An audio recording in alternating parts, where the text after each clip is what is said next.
I'm joined by Congresswoman Barbara Lee of California, Congresswoman Janice Schakowsky of Illinois, and Congresswoman Jackie Speier of California. Ladies, welcome to the show. Great to be with you. Congresswoman Lee, let me start with you. How disappointed are you that this assault weapons ban was dropped today? I'm extremely disappointed because these weapons of war belong on the combat field, not on the streets of America. And I'm very pleased, though, that Senator Feinstein is such a fighter, and we're going to continue to fight until this gets done. People have to hold their members of Congress, both House and Senate, accountable, and I think now's the time. It's a wake-up call, and people have got to push forward and come to Washington and insist that there be some accountability to gun control and gun safety legislation.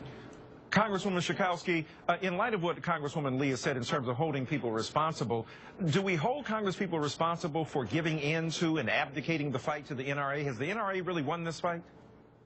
You know, that headline, that front cover of the newspaper that said, "Shame on us," should be a rallying cry of the American people, where the overwhelming majority want background checks, they want anti-trafficking bills, and yes, they want a ban on assault weapons. If they don't rise up, then the NRA is going to win again. And it's really a choice of the American people right now, whether or not they're going to call their members of the Senate, the House of Representatives, or they're just going to let the NRA hold us all hostage to the gun lobby. Sure. Congresswoman Speier, if you can't get an assault weapons ban now, when in the world will we be able to get one? We're not going to wait for the next massive killing in this country for us to get religion on this issue. You know, Senator Feinstein, I was with her last night, and while she was very disappointed in what she heard from Majority Leader Reid, she was very clear about taking this fight to its full and complete resolution. And I think all of us have got to say to our colleagues in Congress that fear is not an option. Fear of not being reelected, fear of the NRA. We are paralyzed in fear right now, and we've got to stop it. Right. Congresswoman Lee, is there anything that Congress can pass that will curb the violence? Because a lot of people have been pushing back saying, look, there's nothing that can be done in Washington, D.C. that would protect our children in the vast majority of America. Do you agree with that? I refuse to believe that. I believe that we can pass background checks. I'm hoping that we'll pass some version of a repeal of what they call the T-Hart Amendment, which is a rider that's been attached to the appropriations bills without any debate in Congress. Congressman Moran, myself, Congresswoman Speier and Schakowsky, all of us are trying to work to repeal the T-Hart Amendment, which means that it would make it easier for law enforcement to conduct gun tracing efforts. Right now, they're prevented in so many ways from just basically tracing guns. So I think there are some measures, but it's an uphill battle. Again, we've got to ask the American people to know that this is a wake-up call, and you've got to rally around ensuring that your members of Congress are accountable to what you believe will provide for a safe future for our children. Congresswoman Schakowsky, when this Newtown, Connecticut situation happened, the American people were simply horrified and felt that this was the tipping point. This was the signal moment to the American people that something had to be done, and politicians vowed on every side to do so. But here we are a little while later, and it seems to be all that momentum has been lost. How do we gin it back up, and how do we galvanize the American people to defend our children and others in this country who are victims of gun violence?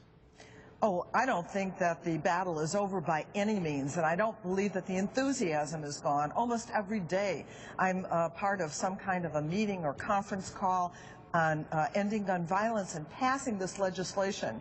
And you ask, does it make a difference? There are already studies that show that the 14 states that require background checks on handguns, that there's a decrease in gun trafficking, in a shooting of women by intimate partners, that suicides by guns are decreased by 28%. So we know that passing this legislation actually does work, and the American people, I really don't think, are going to give up. I know that's true. All right. Congresswoman Speier, in your district, what do you hear from the people there? Are they simply fed up? Do they want you to take action? Do they want the rest of the Congress to take action? As you take a straw poll and get a sense of the heat index of how people are responding, what do you hear? Well, in my district, they want us to get a steel backbone.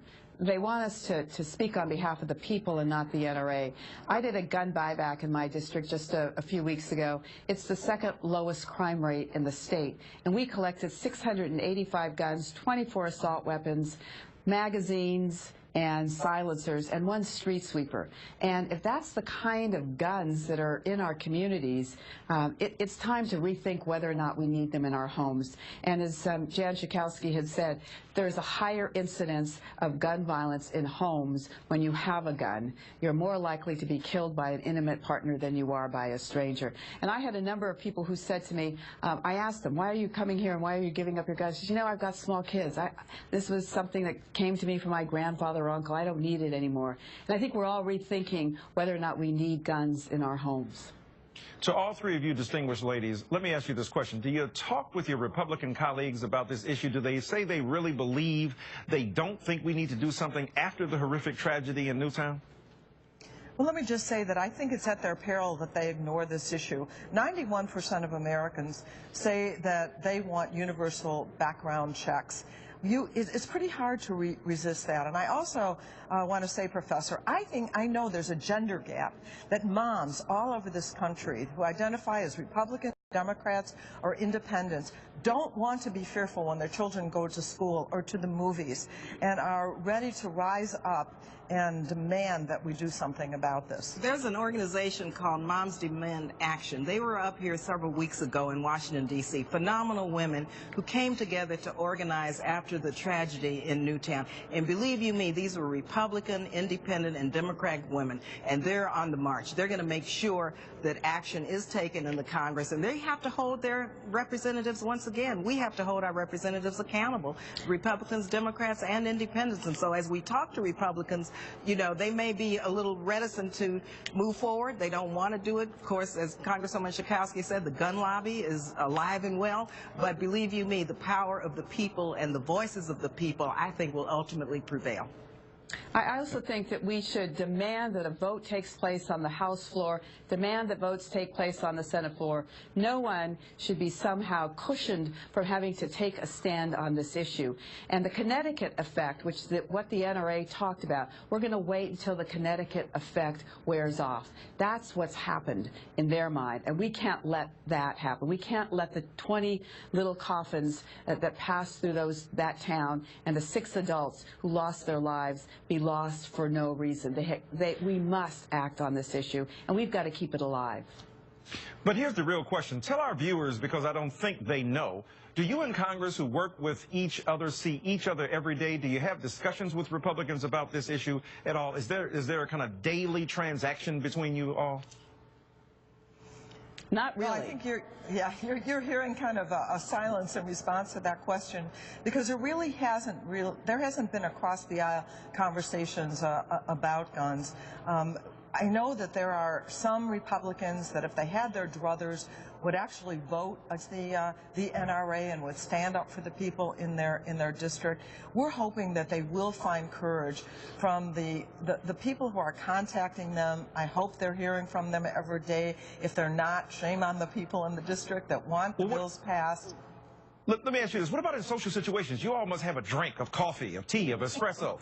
Is there not any kind of transaction between, it's amazing to me that we don't have any transactions between, conversations between congresspeople across the aisle that just as human beings, at the end of the day, when you take off your Democrat or Republican, you're just human beings. My God, this is a national travesty here. Do you have any kind of conversation? Well, this environment is not really conducive to that type of conversation for a lot of reasons, as you know.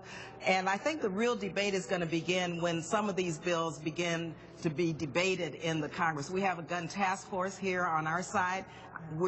I'm on the Appropriations Committee, and we're going to have a debate as we try to repeal the T-Hart Amendment. So we're going to see some discussion and dialogue take place, but I think it should be in the public view. I think people should hear what their representatives are saying and what Republicans are saying. I do know, Professor, that Mike Thompson, who is head of our task force on guns, has been talking to Republicans. I just don't know what the report is, but he's definitely been reaching across the aisle.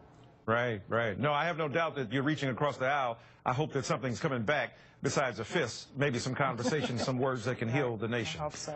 Congresswoman Barbara Lee, Congresswoman Jan Schakowsky, and Congresswoman Jackie Speier, thank you so much for your time tonight.